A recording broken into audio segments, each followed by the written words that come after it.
Don't wait up. Everyone's at my promotion party instead. 10 minutes later. By the way, I put the $4,800 dinner on your card. Hope that's fine. The messages stacked like plates I'd never serve.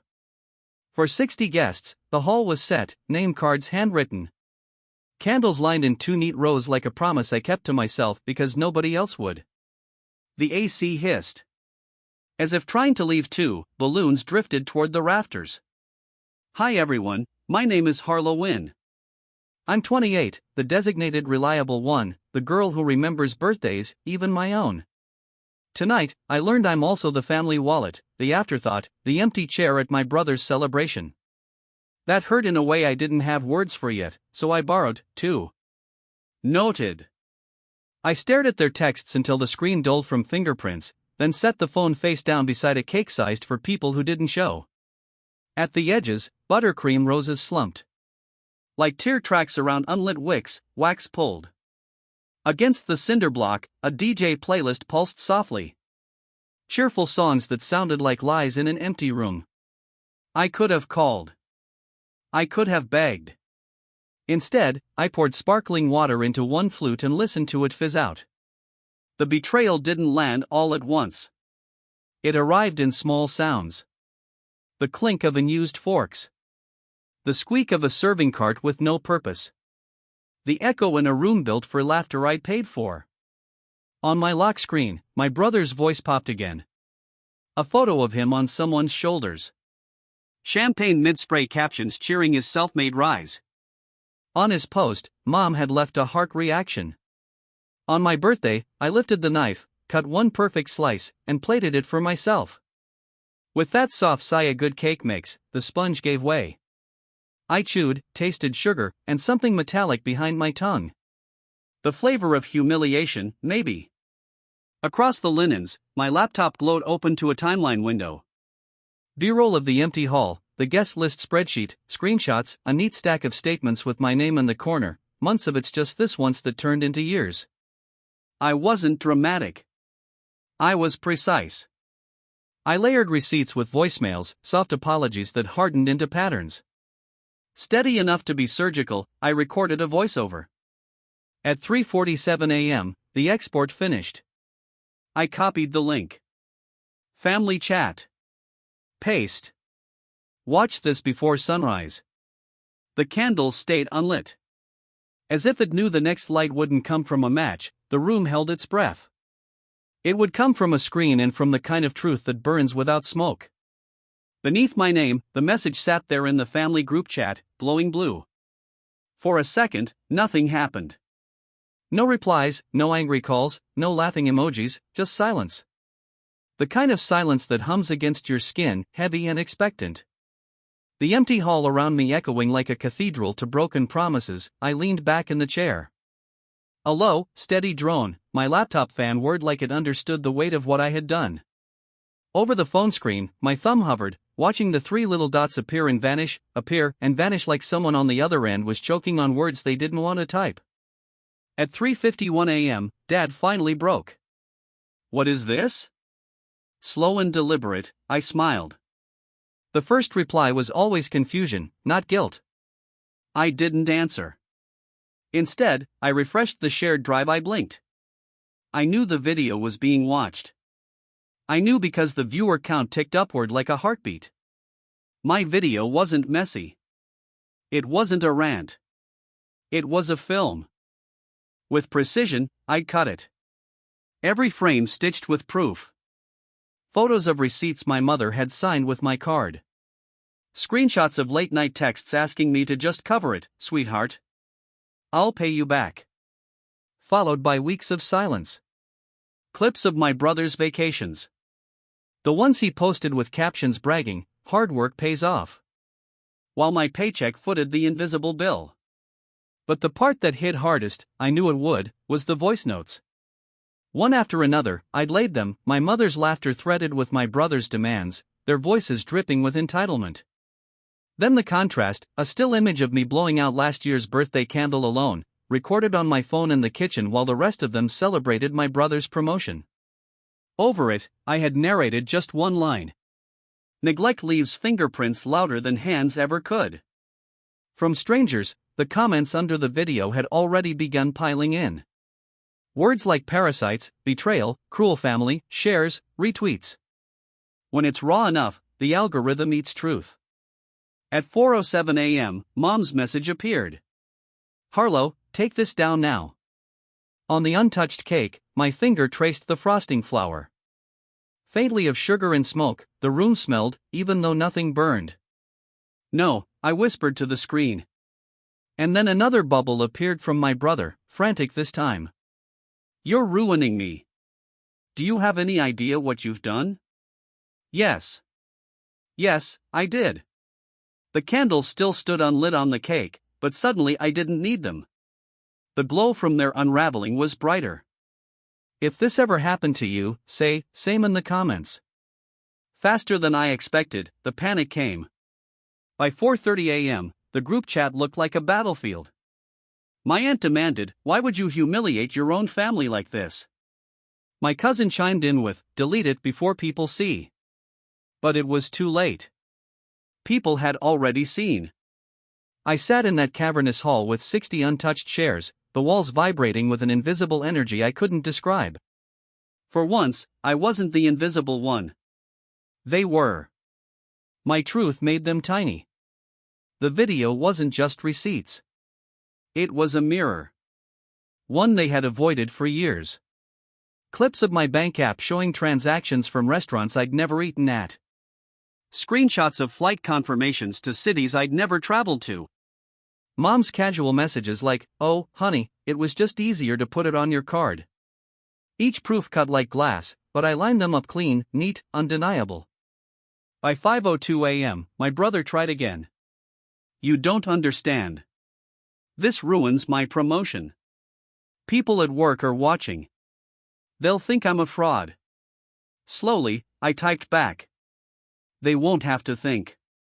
That silence that followed, it was thick like storm air before lightning cracks. I closed my laptop, letting their panic echo without me.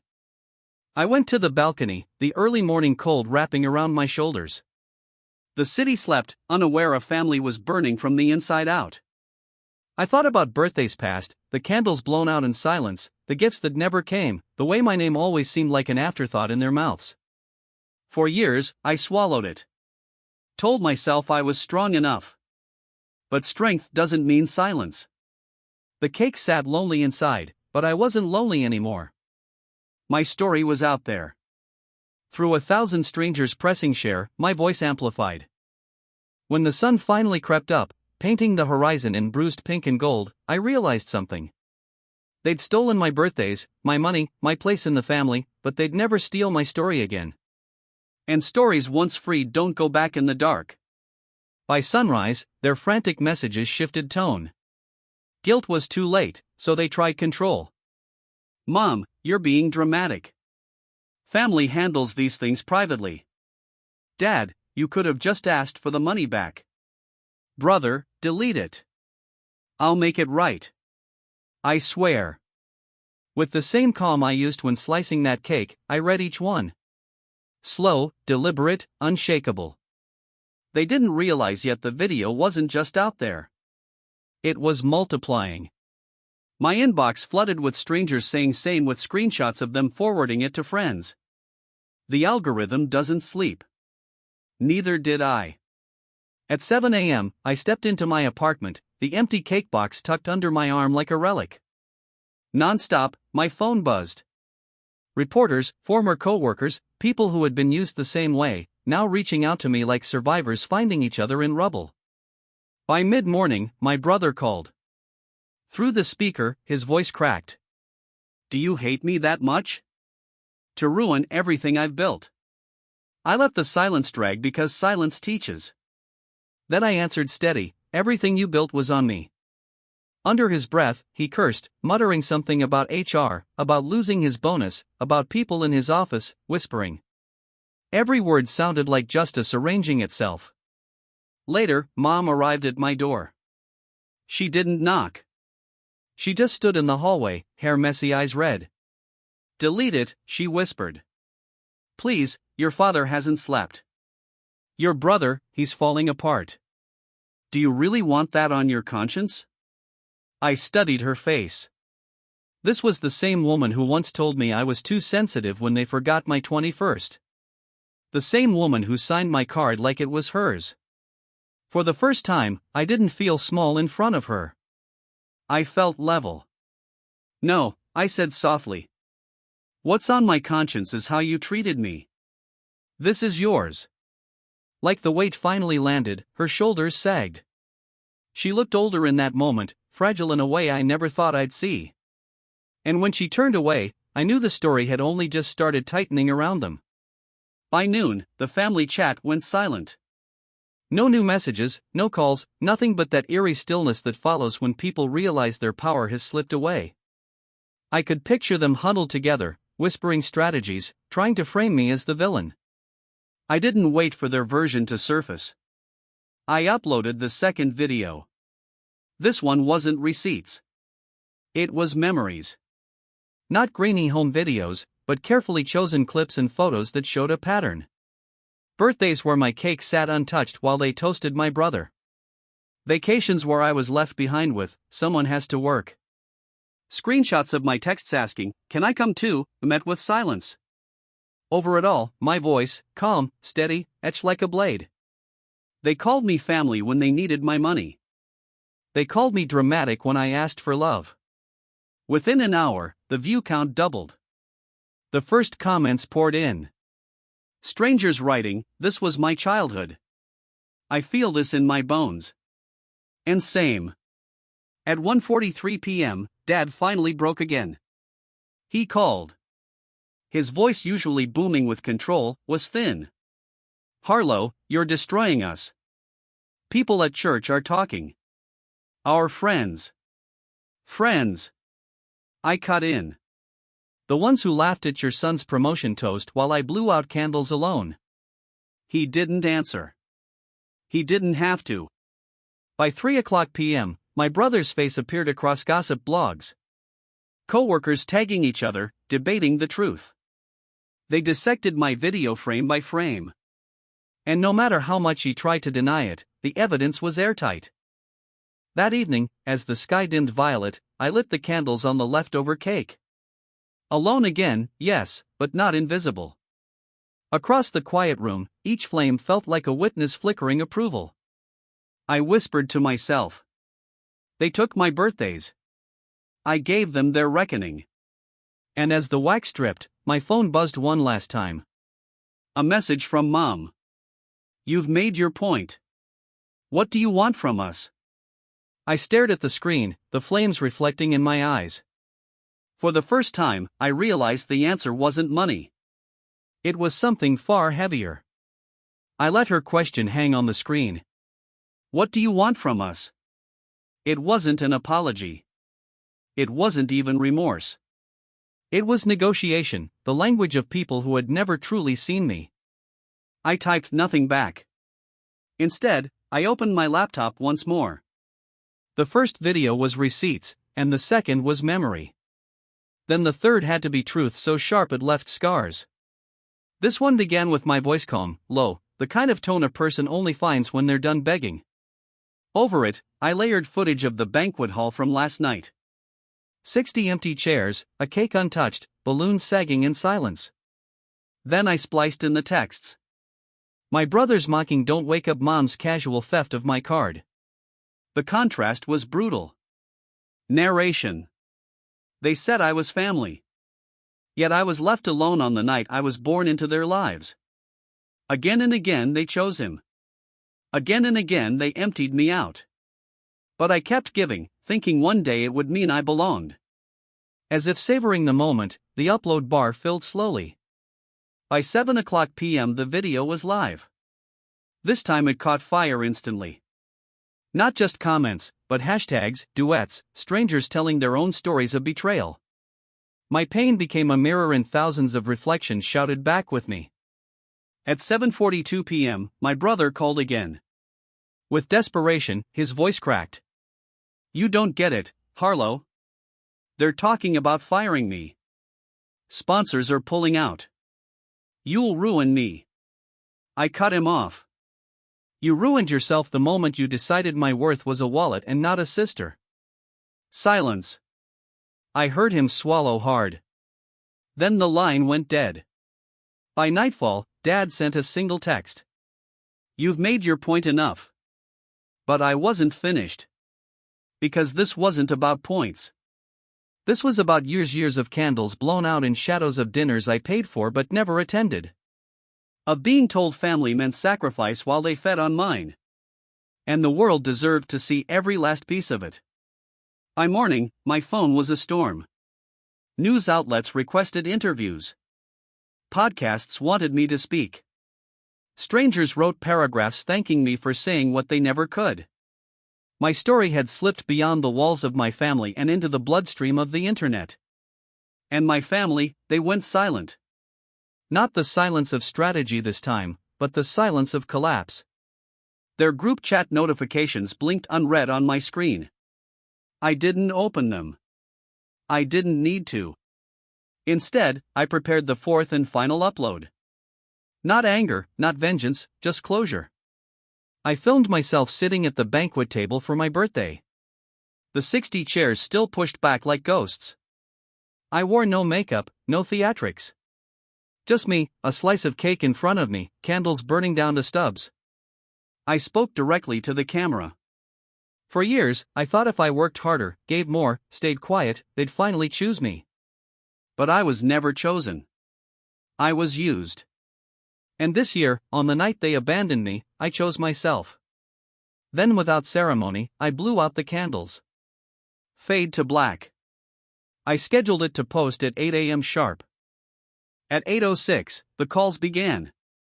Mom again, her voice frayed. Harlow, please. People are showing up at church with printouts of your videos. We can't breathe. Your brother, he's been suspended. Your father can't go to work without whispers. I closed my eyes, letting her desperation coat the air. It was the sound I used to make, silently blowing out candles alone. You wanted to know what I want, I said softly. I want you to feel what I felt, and now you do. She tried again, pleading, crying, but her words no longer landed. They floated weightless like balloons against the ceiling. By 9 a.m., the final video's view count soared past everything else. The comments were a chorus of same. I didn't reply to her.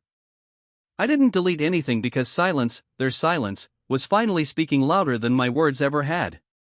By nightfall, the storm had reached its peak. My brother's promotion was officially revoked.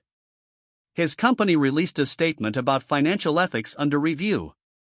Dad's name trailed across local gossip forums, whispers about misused accounts, and Mom, the woman who had always brushed me aside with a casual laugh, suddenly found herself uninvited from luncheons and group chats she once ruled. But me, for the first time, I felt weightless. I sat on my balcony, the city humming beneath me, laptop warm on my thighs. In real time, the final video's numbers rolled upward. Every click, another candle lit.